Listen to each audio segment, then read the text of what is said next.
जय श्री राम मित्रों, आज का जो प्रसंग है वो एक सत्य घटना पर आधारित है। कैलाश मानसरोवर में सिद्धि महात्माओं के दर्शन। देखते ही देखते अदृश्य हो जाने वाले सिद्ध योगी के दर्शन। यात्रा से लौटते समय मुझे एक दूसरे महान सिद्ध योगी मिले। मुझे उनके दर्शन का ही परम सौभाग्य नहीं प्राप्त हुआ, वरन उनसे मेरी खूब बातें भी हुई। संध्या का समय था, उस दिन बर्फ़ भी खूब पड़ रही थी। मेरे सब साथी अपने अपने तंबुओं में बैठे थे। मैं तंबू से बाहर निकला। मैं खड़ा होकर कहने लगा कि हम यह सुना करते थे कि कैलाश में देवी देवताओं का निवास है और वहाँ बड़े बड़े सिद्ध योगी रहते हैं, पर यहाँ पर हमें कोई भी सिद्ध योगी नहीं मिला। फिर हम कैसे माने कि यहाँ कोई सिद्ध योगी रहते हैं। मेरा इतना कहना ही था कि वहाँ मेरे सामने अचानक एक योगी प्रकट होकर खड़े हो गए। मैंने उनकी ओर आश्चर्य के साथ देखा। उन सिद्ध योगी के सारे शरीर पर भस्म लगी हुई थी। वे बड़े ही भव्य और सुंदर प्रतीत हो रहे थे। मैंने तुरंत उन्हें नमस्कार किया और उन्होंने मुझे अपने हृदय से लगा लिया। फिर उन्होंने मुझसे कहा कि तुम तो यह कहते हो कि कैलाश मानसरोवर की यात्रा में कोई सिद्ध योगी नहीं मिला, सो योगी मिले कहाँ से? योगी की कोई खोज भी तो नहीं करता, जो खोज करता है उसे अवश्य मिलते हैं। इतने में ही मैंने क्या देखा कि वे परम सिद्ध योगी मेरे देखते ही देखते तुरंत अदृश्य हो गए। मैंने इधर उधर देखा तो कहीं पर भी दिखाई नहीं पड़े। मुझे बड़ा भारी आश्चर्य हुआ कि ऐसे पहाड़ों पर जहाँ बर्फ़ ही बर्फ़ पड़ रही है, वृक्ष का नामो निशान भी नहीं है और कोई मनुष्य तो क्या पशु पक्षी भी नहीं रहता, ये योगी यहाँ कैसे रहते हैं? और मेरे मन की बात इन्हें कैसे मालूम हो गई? फिर एकदम अदृश्य हो गए। मुझे लगा कि कहीं मैंने यह स्वप्न तो नहीं देखा या मुझे कोई भ्रम तो नहीं हो गया। मैंने अंदर अपने तंबू में आकर टॉर्च जलाकर गौर से देखा तो मेरे रोशनी में मुझे सचमुच अपने कपड़ों पर योगी के शरीर की भस्म लगी दिखाई दी। तब तो मुझे पूरा विश्वास हो गया कि यह स्वप्न या भ्रम नहीं है, वरन बिल्कुल सत्य घटना है और वास्तव में ही मुझे महान सिद्ध योगी के दर्शन करने का परम सौभाग्य प्राप्त हो गया है और सचमुच यहाँ बड़े बड़े सिद्ध योगी निवास करते हैं। दूसरे दिन सिद्ध योगी से भेंट।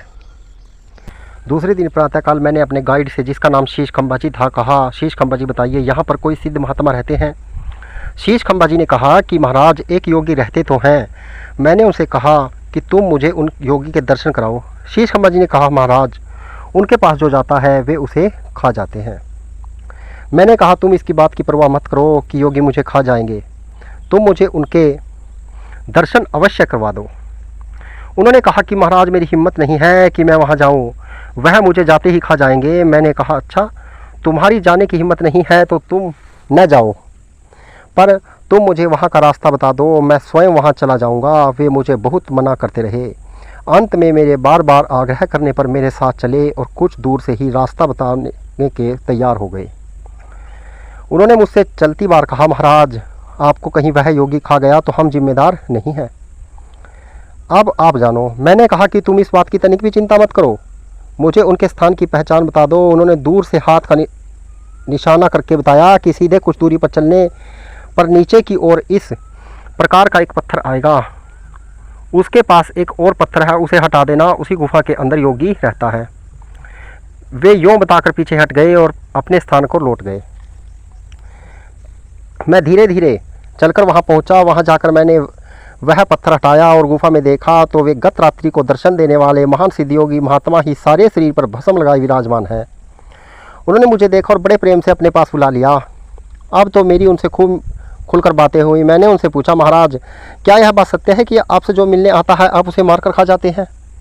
उत्तर में उन्होंने हंसते हुए कहा, क्या मैं कोई राक्षस हूँ जो कि मनुष्यों को खा जाता हूँ? कोई मनुष्य मेरे पास तक न आए इसलिए यह डर दिखाया हुआ है और कोई बात नहीं है। मैं किसी को खाता नहीं हूँ। उन सिद्ध योगी संत से मेरी बातें होती रही। उन्होंने बहुत सी ऐसी बातें बताई जिनको किसी दूसरे मनुष्य को बताने से मुझे मना कर दिया।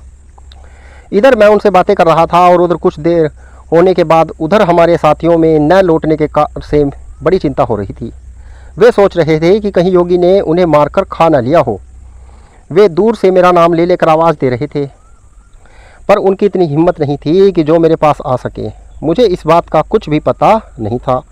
उन सिद्ध योगी को वहीं बैठे बैठे सब पता चल गया और उन्होंने कहा कि अच्छा अब तुम जाओ, तुम्हारे साथी बहुत घबरा रहे हैं, वे बड़े व्याकुल हो रहे हैं, उन्हें चिंता हो रही है कि कहीं योगी ने तुम्हें मारकर खा न डाला हो। मैंने कहा, महाराज आपको यह कैसे मालूम हो गया कि वे बड़े चिंतित हो रहे हैं? आप तो यहाँ बैठे हैं।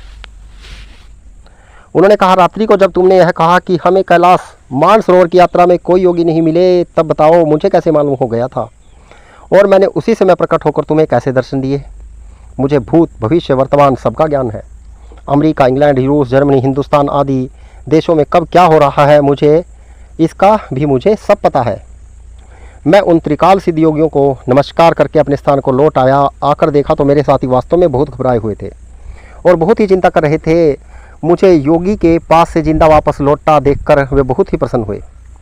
मैंने उन महान सिद्ध योगी से भेंट करके अपने जन्म को सफल माना। इससे मुझे जो प्रसन्नता हुई वह वर्णातीत है। जीवात्मा का दर्शन कराने वाला लामा योगी। मैं वहाँ एक बहुत बड़े सिद्ध लामा योगी के पास उनके दर्शनार्थन गया। मैं ना तो वे बौद्ध लामा हमारी भाषा जानते थे और न ही हम उनकी भाषा जानते थे, इसलिए न हम उन भाष्य को बुलाया गया। उसके माध्यम से मेरी खूब बातें हुई। मैंने जब उनसे योग के संबंध में गुप्त बातें पूछी तो उन योगी ने कहा कि यह दुर्भाषा अनाधिकारी है, इसके सामने ये बातें नहीं बताई जा सकती, इसलिए इस दुर्भाष्य को यहाँ से हटा दो। मैंने वहाँ से उसे हटा दिया, पर बात तो भाषा ज्ञान के अभाव में नहीं हो पाई। अतः फिर दुर्भाष्य को बुलाकर मैंने कहा कि इसे कहो कि यह मुझसे यौगिक भाषा में बात करें, जिससे हम एक दूसरे की बातें भली भांति समझ सकें। उन्होंने यौगिक भाषा में बात करना शुरू कर दिया, स्वीकार कर लिया। फिर हमारी यौगिक भाषा में खूब बातें होती रही। उन्होंने प्राणायाम द्वारा अपने शरीर, छाती आदि को फुलाया और हृदय स्थान के पास एक चमकती झिलमिलाती मणि के स्वरूप में अंगूठे के बराबर जीवात्मा का मुझे साक्षात दर्शन कराया। इससे मुझे बड़ा ही वर्णातीत आनंद प्राप्त हुआ। मुझे वहाँ और भी बड़े बड़े सिद्ध योगी मिले, पर उन्होंने अपने संबंध में किसी को भी कुछ भी बताने से मना कर दिया, इसलिए मैं उनके संबंध में किसी को कुछ भी नहीं बता सकता। कैलाश मानसरोवर में आज भी बड़े बड़े सिद्ध योगी गुप्त रूप से रहते हैं, यह मुझे पूर्ण निश्चय हो गया।